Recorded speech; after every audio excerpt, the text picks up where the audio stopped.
Hi, everybody. Welcome back to another episode of Devil's Advocate Season 2. So, yes, we're into the Season 2 aspect, which is great. So, as I've said in my intro for a couple weeks ago, is that I said that I would be bringing on a gentleman by the name of Adam with Vipeg. And so I'm super excited because Adam has got some amazing stories and how he's kind of come to be this wonderful person that is you're one of the owners of Vipeg, are you not? I am, sure am, proudly. Thank you, yeah. Perfect. So what I want to talk to you about today, Adams, welcome to the show, is that I want to talk to you about... Having me. No worries. I want to talk to you about Vipeg, how it came to be, what it's about, and a little bit about you and your story and how you kind of got to where you are. So let's go. Let's get into it.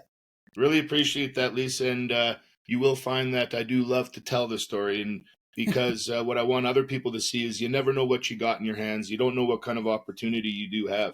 And, maybe that sounds floofy, but I mean, listen to the story alone. And it can happen to anybody. When you have the football, somebody's fumbled it, grab it and run. That's all I can say. So, Vipeg, what the heck is it? It's a Spanish building material producer. Basically, they got a team of chemists. They're producing other additives, formulas, chemicals, things that are used widely in the European market and, beyond. Now, this team has this Vipeg branch of their company where they form and utilize environmentally friendly, water-based, non-toxic chemical compositions and form some amazing high-end products. And so this company was introduced, brought over to the North American market about 10 years ago, 2015-ish to 2014, maybe in some parts of the States. Let's call it a decade. And, areas started getting outfitted. Long story short, I'm a Sasky boy, and the product made its way into some distributors' hands there. Now, as we all know, businesses, I love a good story, and you don't start writing unless you have a good story. Mm-hmm. And it's not all peachy. You wish you could just pick up a story. There's no problem and everybody's happy. Nobody reads those, right? That's right. So the same thing with the story of, Vipeg, beloved company, incredible, head office over in Spain, amazing products. They are long lasting, high end. We can get into that a little bit more later. But the management, the way the company was going, how it was being handled, not perfect. So you get it into this kid's hands in about 2016. Love the product, fell in love with it. I needed something to love. Some people, they're missing something in life and they fill that void with something. And some people, it's a kid. For me, it was this company and this amazing product. And I had something, I had purpose, I had reason. And the cool thing for me was this ground floor in Canada. Mm-hmm. Okay. First distributors, very new product, cork-based products. And all of the room to grow, form something without bad habits. Had some great success my first year, along with, some adversity and animosity with the other outlets of the way the company, North American company, was going. Mm-hmm. Don't need to get into details, okay? But through leverage, investments, the proper, playing with the hand I'm dealt, fast forward from just a rep in Saskatchewan to now a partner with the distribution and all in North America. Love that. Okay. Hmm. Now, when I started repping it in Saskatchewan, you can kind of say, that's when I got onto the field. And there was another guy, there's another team, fumbled that football. I was not letting it not get into that end zone. Okay. Yeah. I grab it and I'm scoring points. And you could have gone two ways.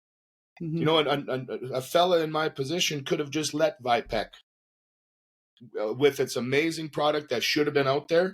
Okay. Due to mismanagement, it could have continued on the spiral. No, we step in, we take over, we resuit it, get some new partners. And, we've had 9 years of success because of it. So you can either lay down when you're getting kicked or you can get back up and bite whoever's kicking you. I love that. I agree with you because, it's funny. It's, I get into these conversations with a lot of owners because, us owners, we kind of need to stick together, It's true. And so because it's funny because, I know this will resonate with you because it's something I deal with all the time. So when I'm having a conversation with someone, even like a friend, a colleague, like a friend that's a colleague of mine, but not at the same level, they're an employee. So they're Yep. making their check every 2 weeks. We're hustling. We have to, the old saying, how hungry are you? As an entrepreneur, that means something. We understand. It is a different life. It is a different feeling. It's a different beast. So when you're talking to people and they're like, they don't understand where you're at, because your brain goes in a very different direction when people are talking money or when they're talking about life and how things are going. And it's Or like bills. The word bills means a lot different. it does. We have a lot more things to consider. But then it's like, like I go out to all these different places. I'll go and frequent different places, whether they're pubs or bars or dance bars, but I'm always in business mode. I'm never sloppy. I'm never doing anything I shouldn't be. Like those days are done. They're long gone. Like I'm in my 40s, for Christ's sake. We're not going to be out doing stuff at professionalism. Right. You're always carrying an element of professionalism because you don't know who's you're going to run into, and you don't know who's going to see you. And everyone's got a goddamn camera phone. So You're I'm almost always networking. Right? Exactly. You're always networking. And people don't understand that. And they're just like, well, why don't you ever have like why don't you ever get drunk at the bar? And I'm like, well, first of all, I don't get drunk anywhere outside of my home. It doesn't serve any of your purposes. It doesn't serve anybody. Like if I want to have a few drinks and feel a little tipsy, it's in my backyard. Like, you know what I mean? I totally agree. Safety, and for a reason. Yeah. But you also have to keep in mind that any time this phone could go off and all of a sudden that lead you've been trying to land for 3 months, now it's the time. And if you can't talk, you have to be in a good frame of mind. I love that. And nobody talks about those details. Right. And that's something that I can't get through to anybody else, but people like us who are grinding all the time. That's exactly how it is. It's like, I think to myself, like when I go to the grocery store, I'm like, if I'm not totally dressed the way I want to be dressed, that's okay. Because you know what? I can carry on a conversation with them. I'm not like I'm always in that network mood. It's like my hair might be in a bun and I might be in jogging pants, but I can carry on that conversation. Like you said, that lead could make that call. And I don't want to be in like a state of mind where I'm like, oh, it's Sunday, I don't have to do anything. It's like every single day is something can come up that day and you don't know it. Like I've gotten emails on a Saturday and I'm like, what's happening? You can either reply or you can wait till Monday. But we all know what the driven entrepreneur is really going to do, because they just can't not. And I think that's also the difference between an entrepreneur and then our peers that aren't. Yeah. Okay. Yeah. And an entrepreneur who is going to be successful and an entrepreneur who is not. It's true. There are entrepreneurs who will not be successful just because, it's Sunday, this is family time. To be honest, your lead may expect you to talk on a Sunday, and that might be the actual detail that tells them to do business with you. Yep. Right? It might be a red flag that you're not giving them attention on a Sunday. And I'm sorry, but when you're an entrepreneur, you do have to bend. You have to do what you got to do to get your business ahead, man. Well, and that's the thing. So someone like me who's a consultant, like you sell an actual product, your product, like your service is tangible. Mine is not as tangible, right? Everything is in documents and details and making sure everyone's wonderful. So it's harder to prove what I'm doing other than the fact that it's running smoothly. And you have to give that attention. That's all you can give your clients. Exactly. So it's funny when people say to me, well, Lisa, how come your price is X? I'm like, you have full access to an expert anytime. Which is full. If you have a problem if you have a problem on a Sunday at 8 a.m. and you text me, you're getting a response. It's not always Sunday at family time. Yeah. Right. Yeah. So I'm like, this is what's happening. Like, this is what you get. This is what you pay for. It's not I take time off. Now, I will tell you that since I've had health concerns, there's days where I'm like, I'm not feeling it. I don't have anything planned in my schedule book. That automatically becomes an out of office. That is an art and a skill that an entrepreneur needs. Yeah. There's something called burnout. And I think that it is important to have strategically blocked time where you actually are doing whatever makes you happy. As when you were a kid or a teenager, what was your favorite thing? Then go and do that. If it's turning off everything and sitting down watching Saturday morning cartoons and playing a video game, then damn well do it. That's pretty much what it was. Or it was like hanging out with friends or just catching up with people. Or but for me, like now, I would have to say now, like in my 40s, it's literally just doing nothing, shutting everything off, leaving my phone upstairs and doing nothing. Yeah. Like 100%. Watching Netflix. I think about it and I'm like, should I book a night out in Banff with me and my girl to get away for the weekend? Or should I, make dinner reservations? I make dinner reservations because of business and dates 3 other times a week. I Yeah. don't need to do anything to unwind. I simply, exactly. And I think, yes, there's a balance. I will answer, I will reply on a Sunday, Yeah. but I also set and block that time because I'm also aware of burnout. And Exactly.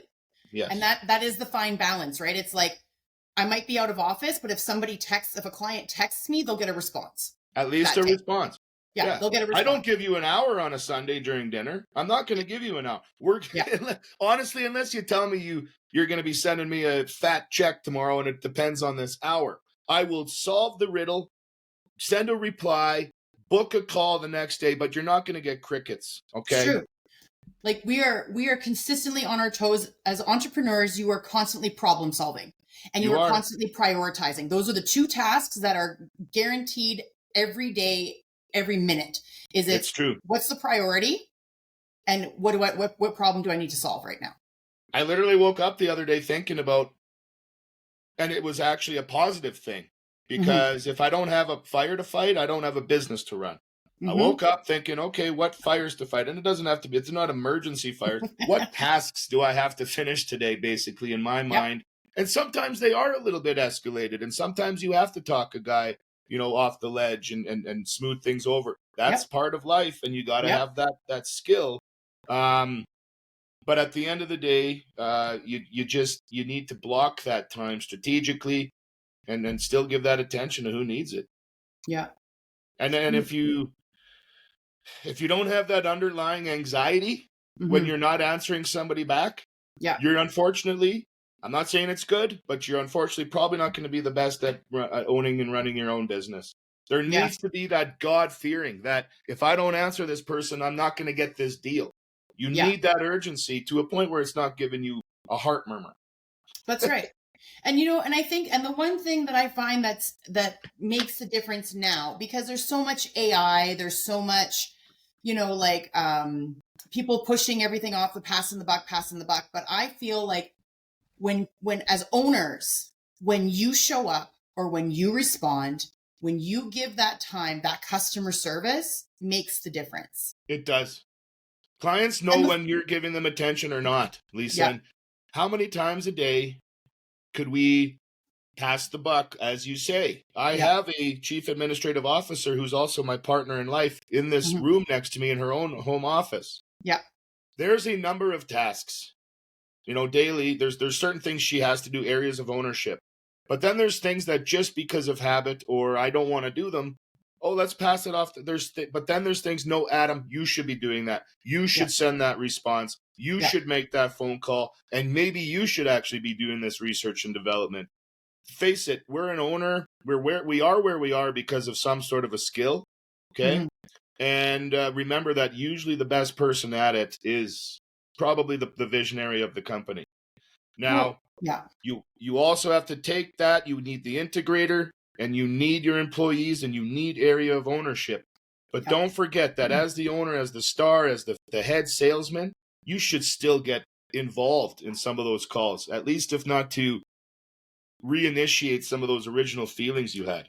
Yeah. Or even pump up your staff, right? Yes. Motivate. I know you're in great hands. I handpicked this guy or girl and they're great and they've got an extensive amount of knowledge and whatever. If you need to get a hold of me, that's no problem. But I'm telling you, you're in great hands with this person. I don't look at it as passing you off. I look at it as you getting what you deserve, which is the attention this person's going to give you. And actually more attention, because if you call me when I'm with several, in several meetings and blah, blah, blah, I may not get back to you when you want me to, but if you get a hold of my office staff who's devoted to this, you're going to get that attention you deserve. However, just that discussion alone is night and day between that client no longer getting you to answer your calls and not.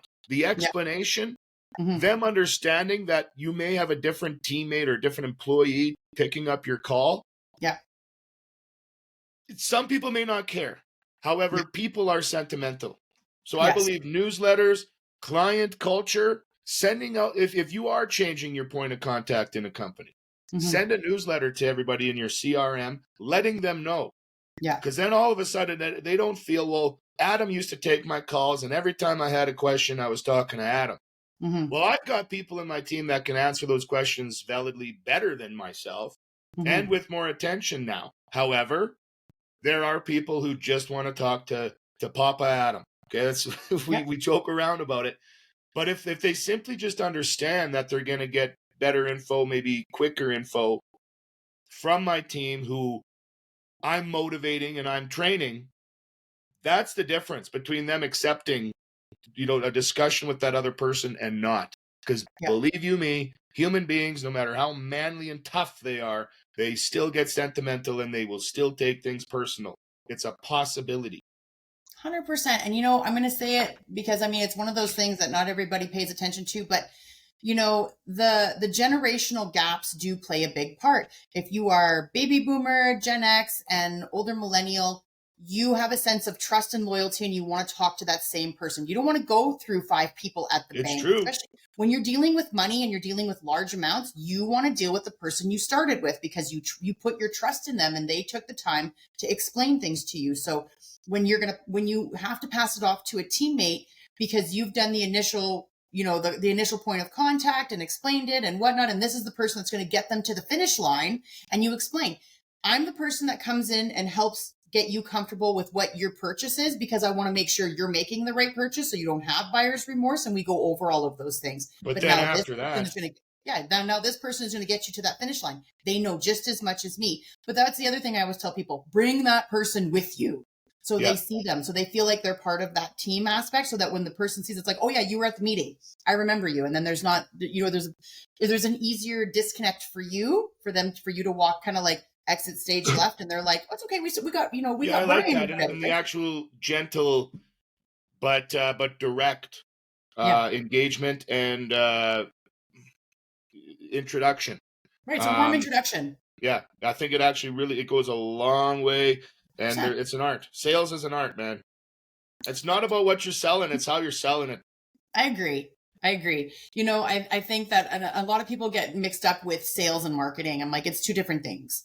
So I'm like, and I said, so I always tell people like sales and marketing are 2 different things. I'm really good at sales. I'm not really good at marketing. So I have a team for marketing. Yes. Right. I don't have a team for sales because I close my sales because it's not hard for me to. If you didn't have to spend all the time closing your sales, you'd probably be very good as the head of the marketer for your company, but we just can't do it. It was the first skill. The first skill I learned and loved was taking this Vipeg and starting to make social media posts and blogs and stuff for the website. And it is fundamentally, I was amazing at it, getting engagement that even our marketing teams, blah, blah, blah. But at a certain point, you just can't. As the entrepreneur, the head, the guy that's, traveling sales, the visionary of the company, no matter how much you like to take a picture and write you just don't have the time. You can't. And you do need that, whether it's internal or external marketing team that actually, because like you say, I was selling on social media, right?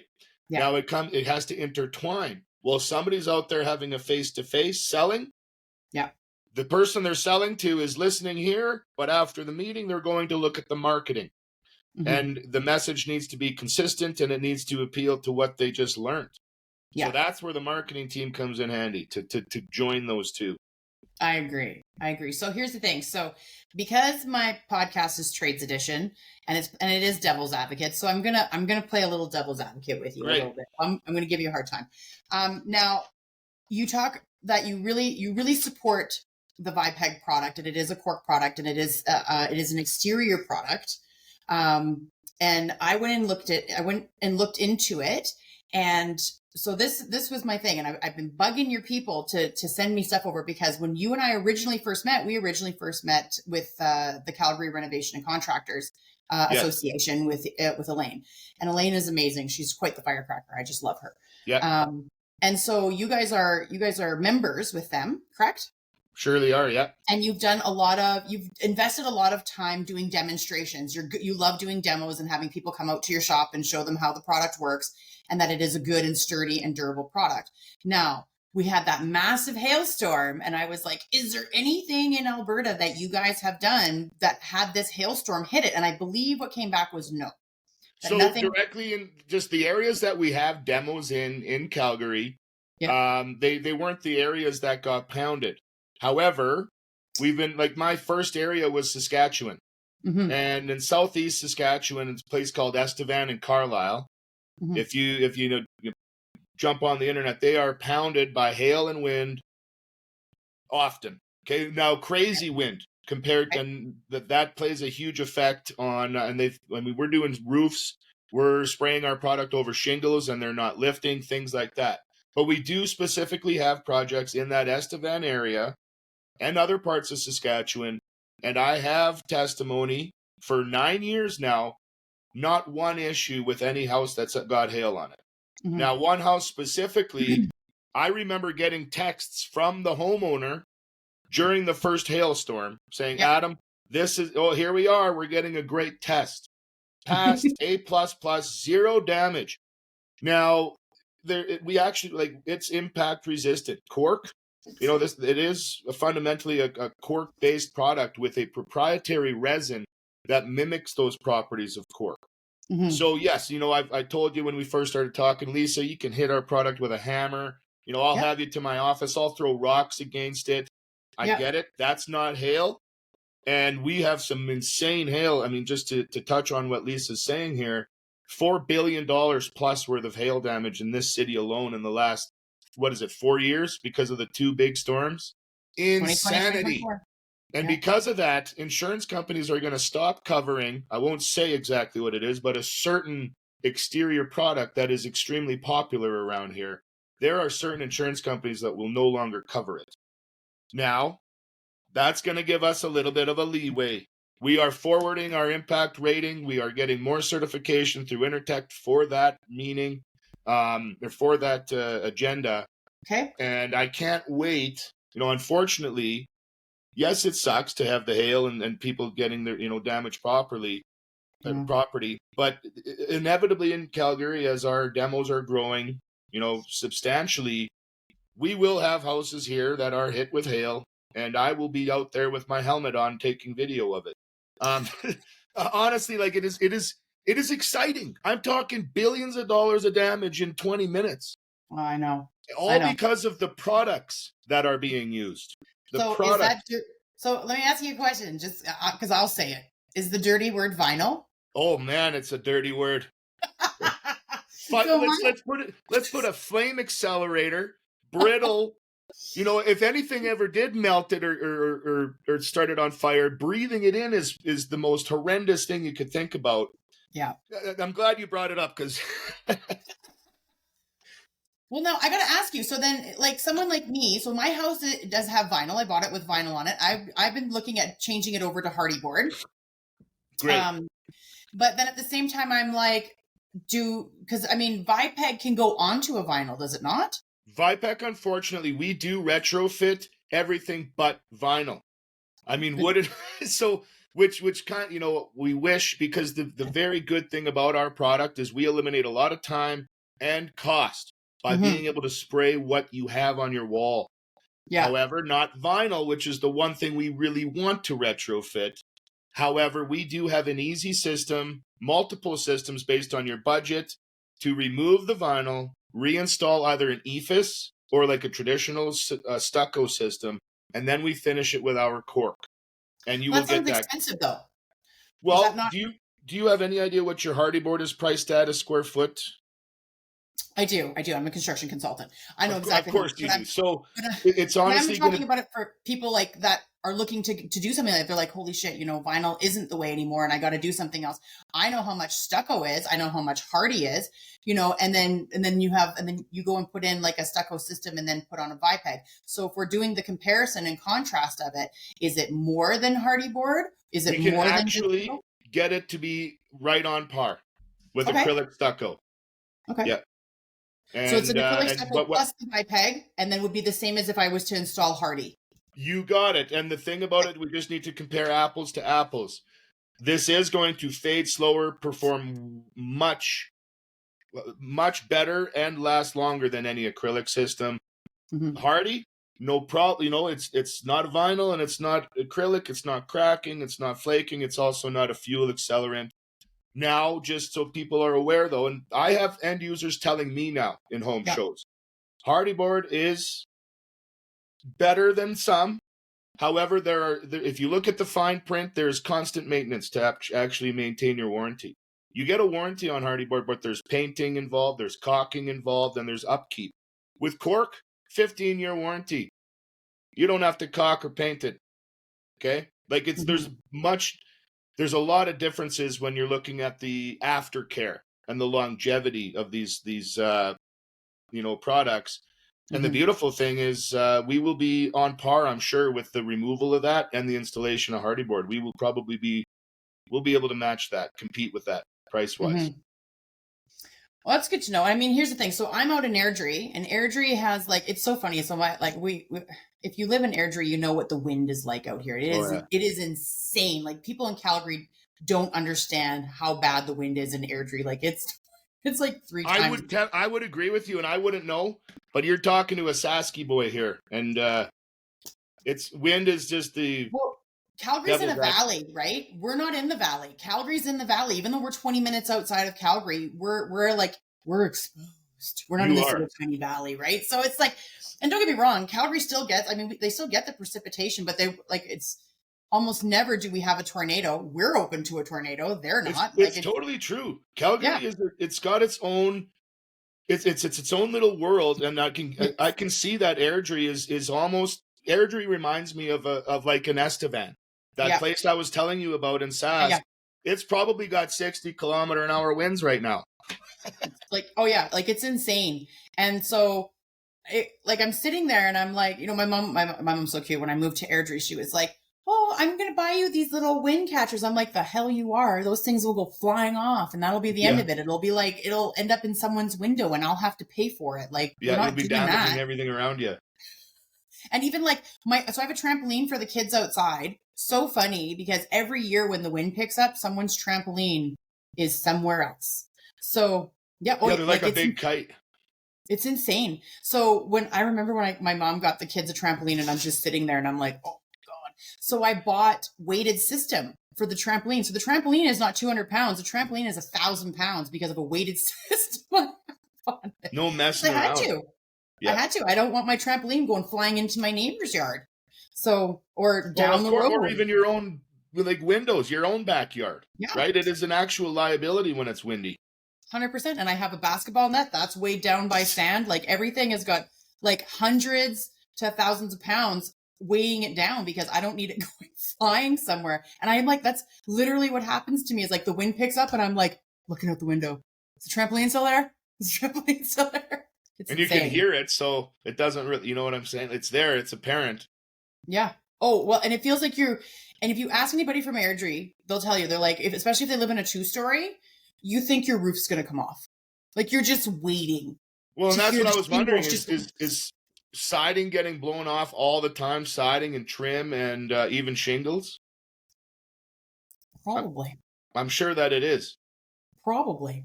And that's so. I haven't experienced that. Thank God.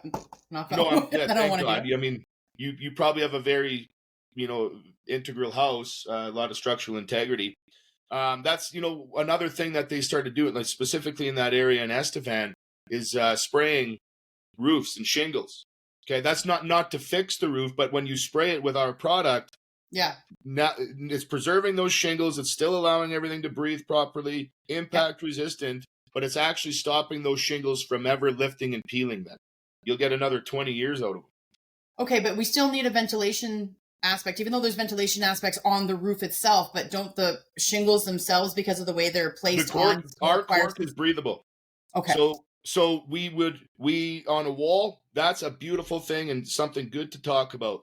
Yeah. Anybody that hears somebody talking about a coating on an exterior wall, whether it's paint, acrylic, anything like that, one of the first things an architect, engineer, somebody in construction is going to think about is it breathable? You need that final, you need it to breathe properly. So we actually are semi-permeable. We got a semi-permeability rating. So extremely breathable for how it keeps water out, but lets vapors escape. So Okay. in your wall, it's actually eliminating rot and R value compromise. Your R value compromising substantially. Your Mhm. R value is dropped by conduction, convection, and radiation. But the first thing that will drop your R value from R40 to R nothing is moisture, specifically in foam and wool, okay? Mhm. It's moisture. You will get moisture inside every wall because Yep. of condensation. Okay, Mhm. I'm not saying your wall is leaky. Condensation happens everywhere. Yep. Hot meets cold, cold meets hot. Well, You bet. guess what?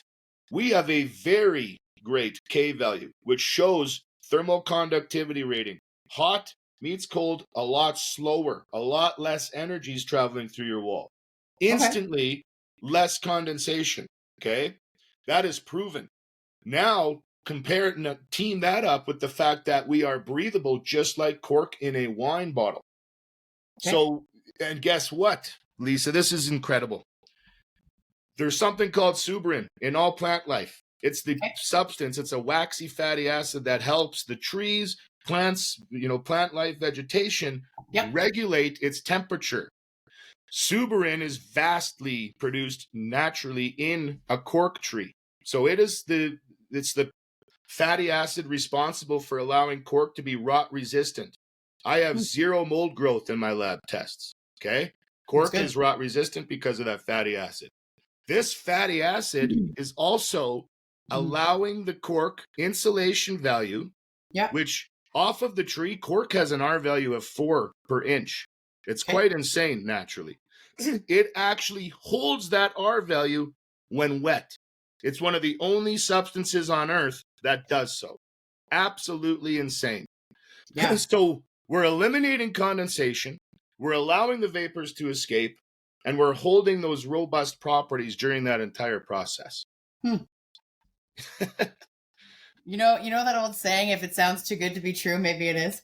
I've heard that. Hey, Adam, you're selling a snake oil here. What is the kryptonite? And what do I say? It's you gotta pay for it. It is more expensive than paint, Yeah. and it is not cheap. If I were to say and it's not a downfall. Why? Mhm. Because if you have stucco, hardy board, cedar siding, or brick, Mhm. something that we can spray, I can spray that for half as much as ripping that off and putting on hardy board. Okay. I So got you. So what you're saying is you get what you pay for. 100%. Now, and also, you get what you pay for as far as the finish, the looks, the longevity, less fade, more performance. But also, if you are putting a paint or an improper coating on your brick or cedar or hardy, you're no longer preserving it. You are actually aiding in quicker deterioration, right? You put the wrong paint on brick, all of a sudden that brick masonry, which is an Yeah. extremely breathable, very breathable wall, Mhm. masonry, all concrete, all cement, it's breathing. Yeah. When you paint it, you actually gasp it off. You're painting every 5 or 7 years. So Yeah. I may be $2 or $3 more a square foot than paint, but the commercial properties that are budgeting every 5 or 7 years for paint, well, Yep. they can budget every 15 or 20 years for cork. Mhm. Well, it makes So sense. But I mean, like I mean, so what you guys, your product basically deters um, moisture from getting in, so therefore eliminating the prospects for future rot and future mold big growth. time. Yeah. Big time. It eliminates water from getting in. It also, any condensation that does find its way out is pushed out. Just like cork in a wine bottle, Yeah. it's promoting, Yeah. okay, the exhaust of those vapors. And that's how cork is working on your wall. We have the ratings, So the lab tests. okay, so what happens? I like to play in hypothetical land. Yes. So what happens? You guys come out, you guys do the job, because I know you and I've talked about it, and you have a team that is trained on how to install We this. have So a it's not, number of certified yeah. installers in each area. Yeah, and so I remember you telling me about that. It's not just something anybody can do. You have to be certified. You got it. You got it. So which is great. That's good news, because a lot of It's people will just regulated. well, a lot of people will just pick it up and be like, "Let's go," That and is they the don't one install thing it. we've not done in 9 years, Lisa. No matter how much people have tried to negotiate, plead, beg, tell me how much they know about the industry, We do not sell our products to people that have not taken our training. We regulate them, and they're all certified installers, because for two reasons: the performance, the installation, the quality, but also the longevity. I want you as a homeowner that's choosing this to understand that if Joe Blow, the contractor, goes out of business in 4 years, that's not what matters. You can still get a hold of Vipeg. Your 15-year warranty is held by Vipeg. We always have a point of contact and confidence. I love that. So we play in hypothetical land, and this is one of the reasons why you don't do this. So I'm just going to put it out here, is that what happens when someone gets the installation done and 7 years down the road, somebody's up doing something and they pull part of it, they pull part of the siding off and they see mold or they see rot. How does Vipeg come in and handle that? Because I love that. So there are initial tests to do to determine, basically we want to make sure if it's just surface, okay. Or any further back. So we will determine that. If it's surface, there are abatement products, coatings, and cleansers that we can properly remove all that. We want that mold out of there. We will not Band-Aid anything, okay? Say we're doing a cedar house with some cedar siding. There's some rot found. Take off that siding, maybe something behind it, but it's surface. Clean it, and then we will scab in a new piece of wood siding that has the same profile. We don't even need to find the exact brand or the exact same cedar. As long as it looks the same, when we finish it, it's going to fit in beautifully.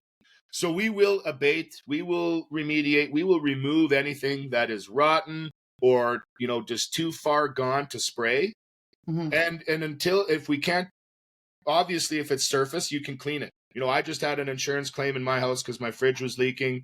There was some black mold on a couple pieces, and it was clean. It was perfectly good to go after. But we determined before we do that whether or not maybe some studs, maybe it needs to be torn off further. Get rid of the insulation all the way to the studs. And there might be some portions that need to be completely rebuilt and get some carpentry in there. We do not Band-Aid. We do not promote leaving anything in there that can fester. But once it's remediated, once it's, properly, fixed, repaired, we can finish it and bring it all together beautifully. Okay, so does that fall under a Vipeg warranty? If it was already sprayed, and then afterward, honestly, like the warranty covers delamination, chips, flakes, like coming off of the wall. If there's mold behind the cork somehow, and this isn't about getting out of warranty, we obviously would have to do some investigating. And, in some cases like that, like the cork, that's going to be a wall system issue, because the cork is substantially going to eliminate any mold growth on it, behind it. And if there's mold anywhere back there, that means, the wall system, there's some sort of an issue, or maybe a leak in the flashing, or something to do with the wall or window frame.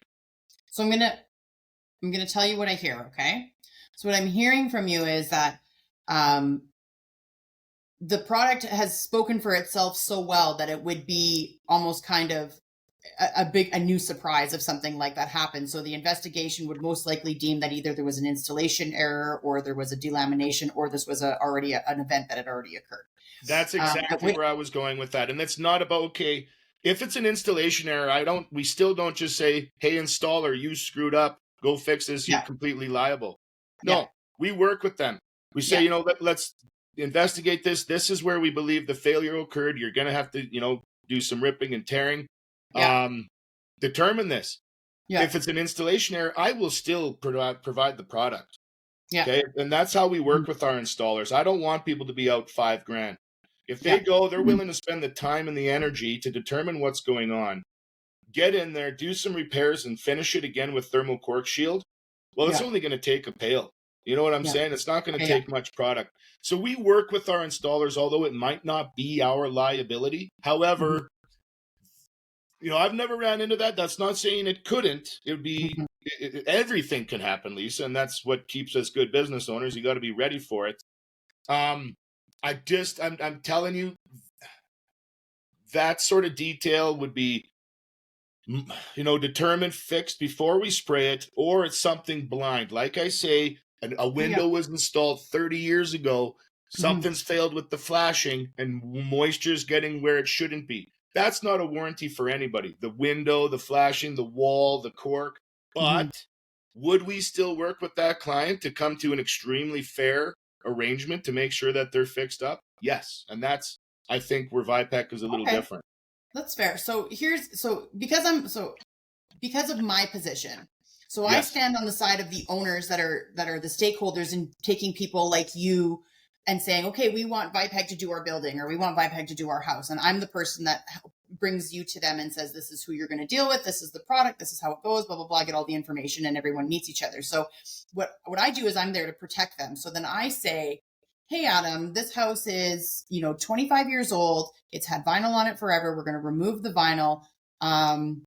Do we want to look at the window casings? Do we want to look at the batten around the windows just to ensure that this is going to not be a problem in future? Oh, yeah. Because we're installing such a waterproof product, if there's any other errors on the structure itself right now for building envelope, why wouldn't we just check it all now? And then, so that's kind of where I say to you, is it not something that maybe Vipeg would take into consideration? Because it always turns into you promised this and you promised that. Meanwhile, this was something that was going on behind the scenes that you guys didn't see. And then it turns into you guys being the bad guy and getting one bad review, but it wasn't your product that did it. Because so that's why we actually 100%. And you know what? That's why it's important to have that clear. We have a quite extensive warranty document. Like it is several pages, and it really stipulates, as long as people are reading it, how many people read it? How many? It's not even fine wording, but it is realistic stuff, Lisa. Like, this is what we cover. And, in 7 years, your window frame fails and this and that. Like, unfortunately, there's stipulations and there is guidelines. And then there's also, a 15-year exterior warranty on a coating is absolutely industry leading, especially when we're not telling you that every 5 years you have to have one of our installers come and recaulk and finish and all that stuff. But that is something that could be easily misconstrued. Oh, it's rot resistant, zero mold growth. That's our product specifically. Now, am I trying to get around the fact that, no, because who knows what's going to happen down the line. But before we spray, there is inspections, windows, doors, frame. You know what I'm exactly for that. Okay, so you do that. You do inspect everything. Because if that substrate does fail, if moisture's getting behind it, my product's only as good as what's going on behind it. Right. And so that's why I say, like, because unless they have somebody like me that's standing there going, okay, guys, this is how this is going to work. Vipeg's coming in. This is what they're doing. You guys haven't done your doors and windows in 25 years. They are not responsible if those fail and create moisture or rot. So are we doing windows first and then siding? Yeah, I love that. And that's actually very common for our installers too. And usually the homeowner brings it up before anything. Oh, hey, I'm doing my exterior. I'm going to do windows. Should I do them before? Should I do them after? What should the timeline be? Yeah, we like to have them done before, and then everything's tickety-boo. But just to touch on, say plans changed. They weren't going to do the windows. They did the cork. Well, now, for some reason, they want to do the windows. It's actually not that big of a deal. This isn't stucco. You can actually cut and dissect and work with this cork product nicely. And then guess what? The maintenance, the ongoing repairs, say physical damage occurred. You run into it with your lawnmower. That's not warranty either. But do you want to know something? Patching, blending, and repairing our cork is 100% easier than any stucco, any hardy board. Why? We control the color. So anytime you buy a color, I'll be supplying that color for the next 50 years. It's not an outside third-party dye. Okay? We create our own dyes. So you get light gray today, I'll be able to supply that same product in 15 years. We're also fading 10 times slower than traditional paints and stuccos. The best stucco on earth is fading 10 times a year. And they're promoting that as almost, you don't even see that with the human eye. Well, we're 1% a year. Yeah. So what a stucco house is fading in 1 year, we're taking 10 years plus to fade that much. Paints are 6 to 12% fade. So say you do want to replace it, you do the cork in 5 years, you're like, oh, I got some money, and you know what? I want different windows. I want to upgrade.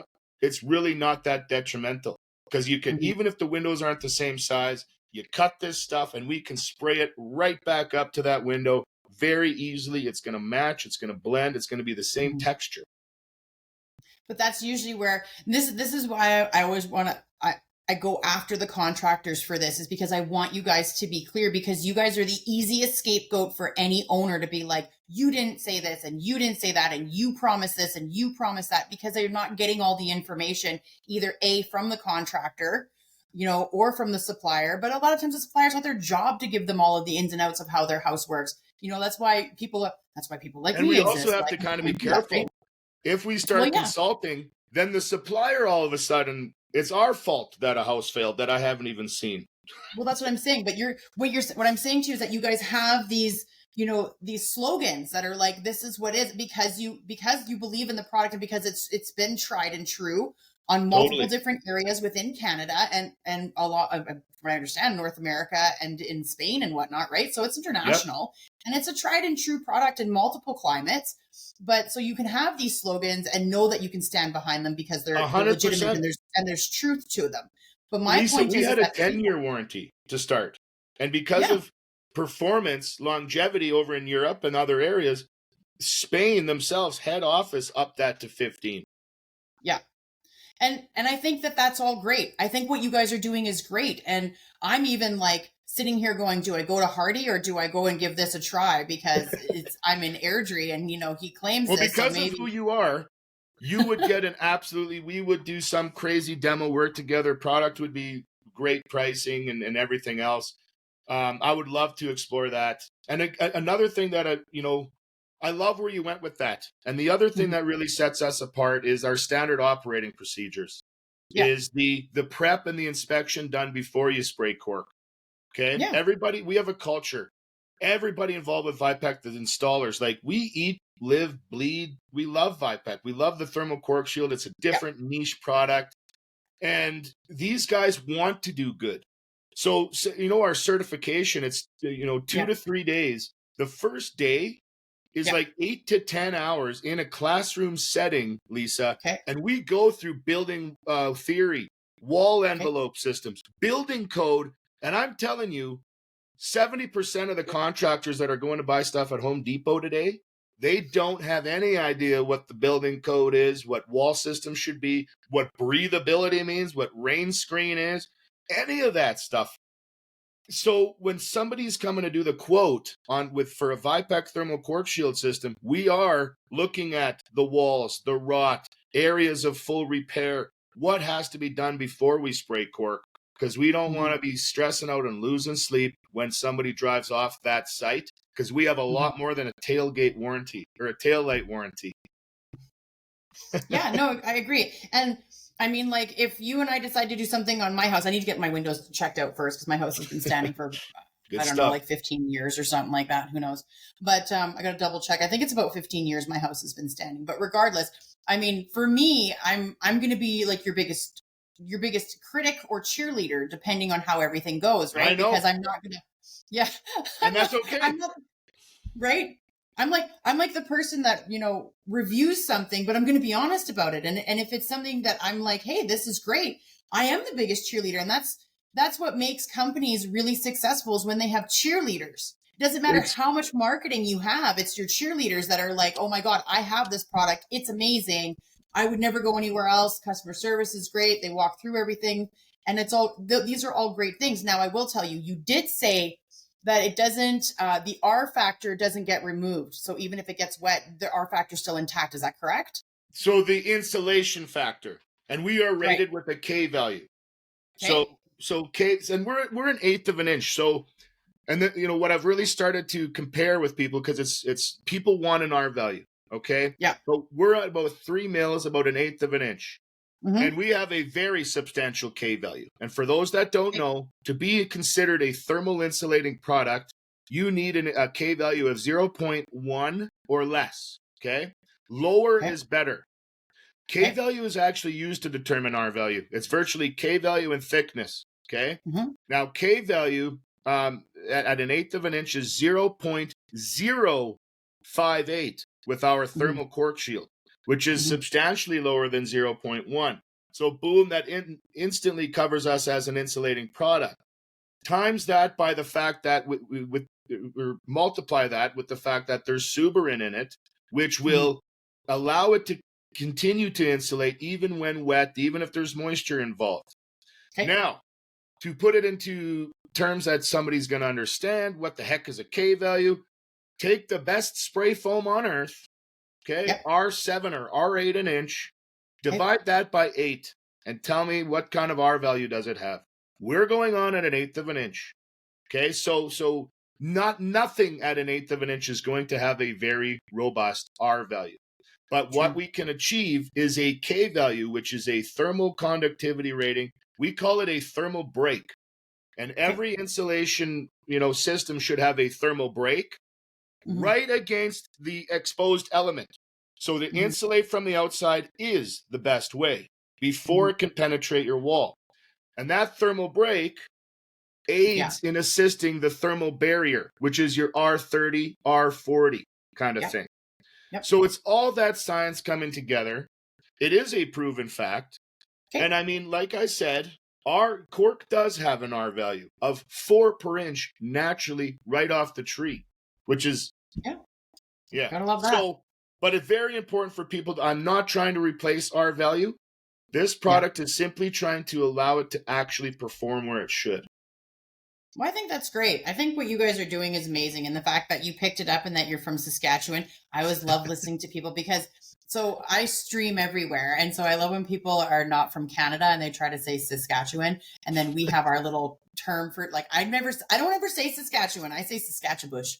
Saskatchebush. I think I say Saskatchatoon ever since that movie came out. Right? Grown-ups when he's like, hey, ladies, I'm from Saskatoon. Hey, you ladies from around these parts, I'm from Saskatchatoon. They touched on everything they possibly could have made fun of for a Canadian in that movie, but I love it. Right? And where was the high-pitched voice? I don't know many Canadians with a high-pitched voice. I think they were making fun of the fact that he was muscular. Hey, you ladies from around these parts. Yeah, anybody from Saskatchewan, we keep that up in our vault, and then whenever we need to make people laugh, that's what we use, man. Oh, yeah, and then I get they're like, oh, you're from Canada, eh? Yeah. And I'm like, listen, we do say eh, or actually, a lot of us say hey, but I'm like, we don't enunciate it quite like that. It just kind of fits into our sentence where it's not really that noticeable. Exactly. It actually just flows out enough. If I've ever explained it, what A really is, it's because we're so polite. And you ever notice we say something and we follow it by A, because what we're doing is A, like we're asking for almost approval for what we said. Yeah. We're just so darn polite. Yeah. Yeah, it's true. I say more hey than A, but I do catch myself saying it as a Canadian. But I mean, like, that's something that I always joke about. Like, perfect example is, so, it's like, did you see that guy over there, eh? Yeah. And it's like, because you're asking the question and you're following it up with, like you said, the politeness of, what do you think of that guy? I fully agree. It's almost like, hey, like, did you hear that? Or like, what do you think, eh? Like, even like people. Yeah. Yeah. It's like a prompt. We're prompting. Right? That's exactly so, it. But I always find it funny. I've always thought, like, why do we say that? And it's because we actually want to get acknowledgement for what we said. Eh? Like that. It's true, but I always love when they're like, you're from Canada, eh? And I'm like, people, as soon as I go down south across that border, we must have a crazy accent, or maybe I do, because I really do use a lot. I used to say hey, but as soon as I'm down south, as soon as somebody hears me say one thing, man, where are you from in Canada? Everybody knows I'm Canadian. And I'm okay. I'm proud. I think we do have a little bit of an accent, but I always joke with the Americans. I'm like, you guys have more accents, like, inside your one country than we do. Oh, yeah. I'm like, we've got French and English, so we've got 2 official languages. So that's going to, there's going to be dialect issues there. There's Southern, there's Midwestern, there's East Northern states, there's Southern. Crazy. There's a lot of accents down there. Oh, I know when I'm speaking to someone from New York, someone from Boston, someone from the South, like Georgia, I know when I'm speaking to someone in like where like Maine. Yep. Oh yeah. I know when I'm speaking to different people. Completely different accents in all those I areas. know, So, and we know where they're from, right? So yep. Boston always cracks me up. I love the Boston. We're like So everything if is the worst like thing the we're big, doing like the is big saying, A's. yeah, I do love the Boston accent, man. It's how you sound like a tough guy without really even trying. I'm like, what happened to the R? Where did the R go? Boston. The ca. Don't go far. And I'm like, where did you just delete the R? Come Yeah, on. that's like Delaware and like Joycey and yeah, what the heck? I love it. And but we all have our own thing, and guess what? Nobody's judging anybody because of it. And I love it. Like I said, I for me when I talk to people from the States, I'm always like even the Texans, I'm like, I love a Southern accent. I really do love that Southern twang. I do. Right? I got my guy down in Texas. He's our distributor down there, Bobby. He owns a ranch. I'm telling you, 4 years ago, he had a bull almost literally like kill him if his dog wasn't there. This guy's a true rancher, roughneck, and I love my conversations with him, man. We get along great, that guy. But well, like Texas and Montana are the big like ranching states. Yes. Right? So I mean, like if you're Saskatchewan, but you're not far from Alberta and you're in Alberta, but Alberta goes down to Montana. It's like the same thing. It's like the same thing. It's like the Rockies continue. It's tundra and honestly a few like ranching towns, ranching cities that are few and far between. I'm training my first guy in Montana in February. So we're going to have a very fluent and certified installer down there. Absolutely rocking. Tell me something. Whereabouts is he from Montana? Like, whereabouts in Montana are you guys going to be? Sorry? He's in Havre. Okay. I was going to say, there's a place not far from the border in Montana, like the Canadian border. And they make the best fried chicken. I used to go there all the time. Like when we had like my kids and I and my ex had a place in BC. He still has it. But we used to drive in. It was 45 minutes from the border in BC. And it was right in Rexford. So we go through Eureka. Yeah. And then we would go down into Rexford. It was like this little like rednecky town. Like, you got to tell me where it is, because when I'm going down there, I love fried chicken. I got to try it out. It's so good. And then they make like a homemade ranch. It's the best ranch you'll ever have. But it is. It's in Rexford. So when you're going into Eureka off the border, there's going to be a sign to go to Rexford, and it's like not far off the border. And you go straight down to Rexford, and it kind of winds around. It's like you're going. I'm gonna make sure that I don't eat so that I can try some of this. Oh my god! They give you like half a chicken, and you're like, "Holy shit! This is a lot of food." Well, like you said, you can't find good ranch up in Canada. You need to go to the States to get good ranch. So it's not wrong. Sounds good to me, man. I can't wait to be going down there now. Beer on the way back on the back end because you're allowed one case of beer. Man, I'll bring a log of chew for my friends that chew whenever I go down to the States. There's certain things you got to buy when you're down there. Yeah, just make sure you're more than 48 hours for that log of chew, because let me tell you, mind you, the Canadians are pretty easygoing. We're like, they just ask you. Sometimes they make you go pay duty. Sometimes they don't. They're just like, if you're honest with them, you're usually okay. They're usually pretty good. I mean, like now they're gonna like crack down the border because they're like, the podcaster said we let too much shit in the book, and it's like, but most Canadians are honest. Not all of us are, but most Canadians are like, listen, I went down to the red tags or the black dot sale. I bought a shit ton of stuff for my kids in Kalispell, and then I came up and I got a carton of smokes and I got like 2 cases of beer, and they're like, okay, yeah, you're not hurting anybody. Yeah, you're not hurting anybody. You're not hurting anybody, and you're not hurting our economy. You can't get, like, what kind of cigarettes are you buying? Like, are you buying Canadian cigarettes in the States? It's like, no. No, unfortunately not. And if I was, I'd be paying 3 times the amount, man. It's crazy. You can't even question me going down there for it anymore. Mm-hmm. Oh, I know. I agree with you 100%. But so we are top of the hour. So I'm gonna wrap us up. Adam, you're amazing. Thank you so much for coming on. Lisa, I had a blast. Thank you. And, I love talking about new products that are on the market, or products that haven't been around for more than 20 years. Like they're still pretty new. They're not babies. I describe this product as a baby every day because we're competing against products that have been out for 200 years. Yeah, I wouldn't call you guys in your infant stage by any stretch. You guys are well past that. But I mean, at the end of the day, you're putting out a product that you really stand behind. I can see the passion in your eyes and hear the passion in your voice. You've got your significant other wrapped up in this as well, where she's, like kind of, I mean, if you think about it, it's kind of a nice thing to have your significant other, because you know what, you can trust her. She's not going to do anything to hurt anything, because she believes in it too, regardless of how things go on. Because everyone's always like, don't shit where you eat. But I'm like, you know what? Sometimes you need that person that's going to understand you. Exactly. Some people would think it's crazy to do it. But here's the thing. If I could think of the best employee I could ever have, it would be a clone of myself. Somebody with the same mindset, the same path, the same direction. Well, there's only one thing better than that, and it's actually real. I can't clone myself. But my partner, who's also growing her life, is forming a career out of this. This is, her fourth year, more than full time. She's actually now working for the head office as well every week for Vipeg Canada. Good for her. And I couldn't have anybody else in that seat that I could trust, that would be more determined, that's in it to win it. It's do or die. Well, we're going to have to get her on the podcast, because I love supporting women in trades too. I would love that. And I would like to introduce you guys. I know you've already met her. So I've met her. Yeah. She's a sweetheart. You let us know when we have another opportunity, and she will be in this chair.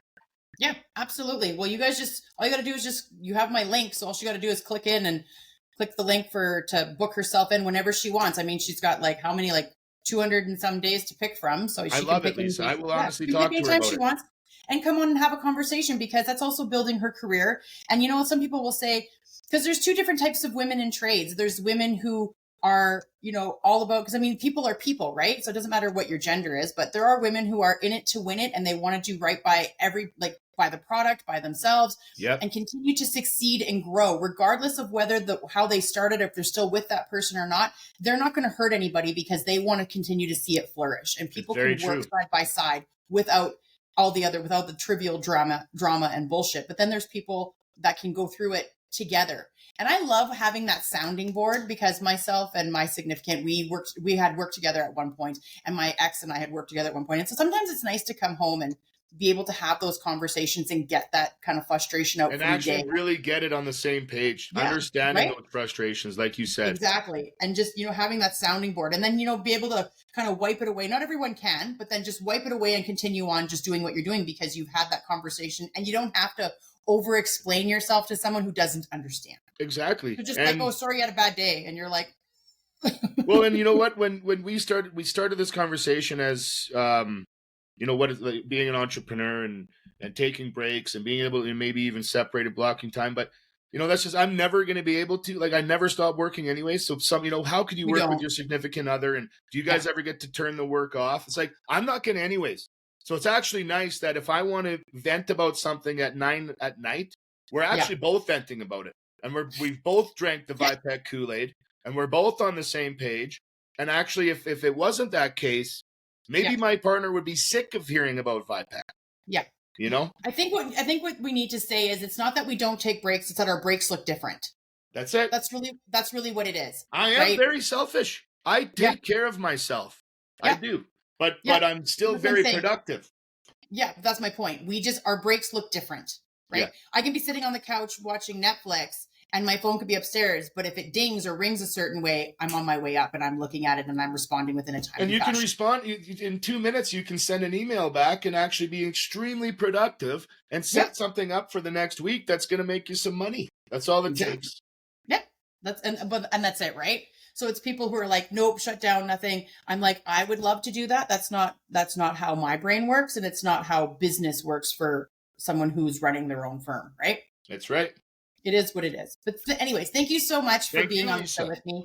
I appreciate it. So for everybody that's listening, thanks so much for tuning in to us today. I hope that some of you will check out Vipeg. And for those of you that are listening and can't see us, Vipeg is spelled Vipeq.